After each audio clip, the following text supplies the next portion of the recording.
Actions speak louder than words. That's according to the director of the St. Lucia National Trust, Bishnu Tulsi, in response to the recent pronouncements by Prime Minister Alan Shastney at the UN summit. During the summit, Prime Minister Shastney drove home the point of climate change and its impact on small island developing states. Tulsi says for true change to come about, the actions of policymakers must match their words. Solange Alfred reports.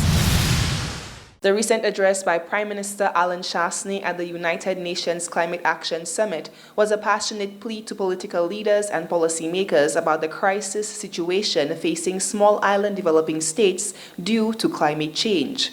Prime Minister Shastney is quoted as saying, "The climate crisis has taken away from us the ability to control our own destiny. There are not many more storms that we can sustain and remain viable. Therefore, the urgency is now for us to be able to build resilience."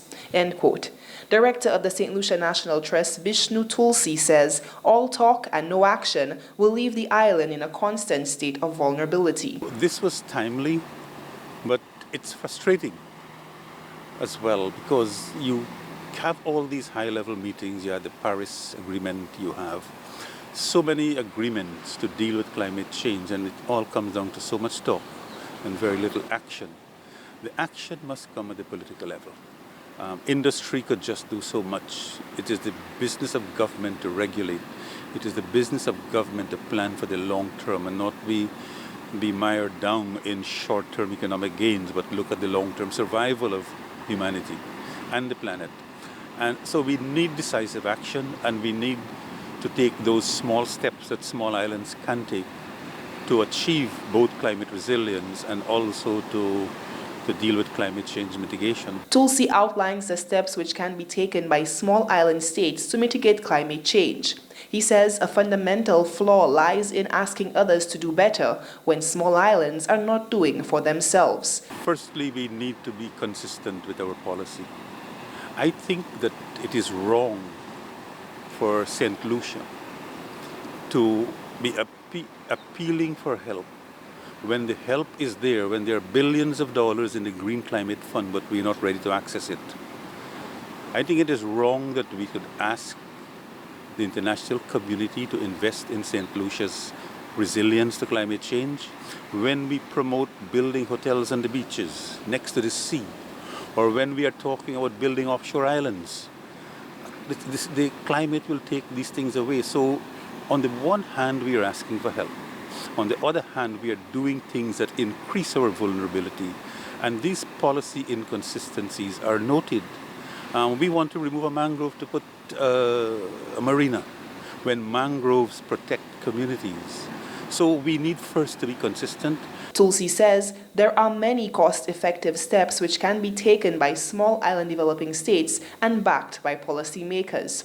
He says in that regard, St. Lucia's tone will be more audible among the many voices advocating for change. Before we go asking for help, let us prove that we are doing the right things, that we are pursuing a development path that is climate resilient.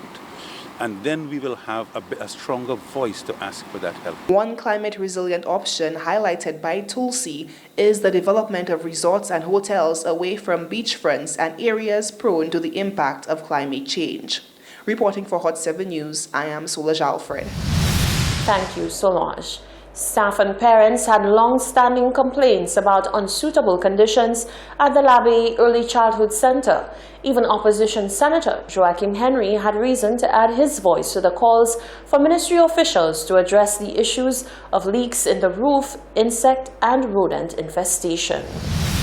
Government-run preschool, the Labbe Early Childhood Center, has been long suffering with infrastructural issues on compound. The situation became untenable after heavy rains in September with a leaking roof and issues with insect and rodent infestation, according to staff. A short-term solution of relocation of 14 children has been made. The Chief Education Officer in the Department of Education, Innovation and Gender Relations, Fiona Meyer, visited the Bexar Primary School on Monday to ensure that the students relocated from the Labbe Center are settling in after the relocation.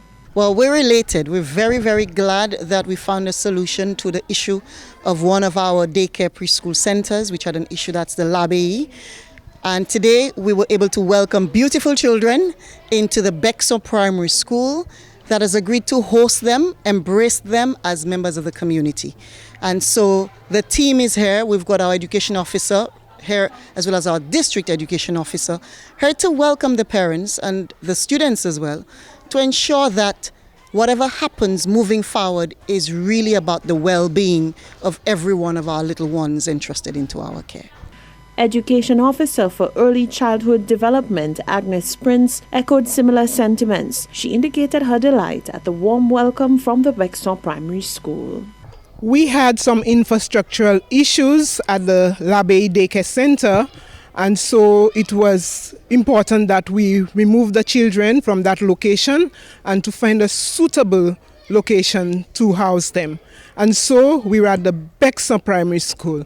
I have been here from this morning. This is the first day, and I must say it has been such a welcoming environment. Even the children, they met me out there. They were the ones who gave me directions as to where to find the principal, and they really welcomed me there. So I am sure and I can ensure that these children will welcome the children that we have here this morning. Parents had been forced to withdraw their children from the government-run early childhood center in Labey due to the unsafe and unhealthy conditions. They are now breathing a sigh of relief that their children can return to school in a more conducive environment.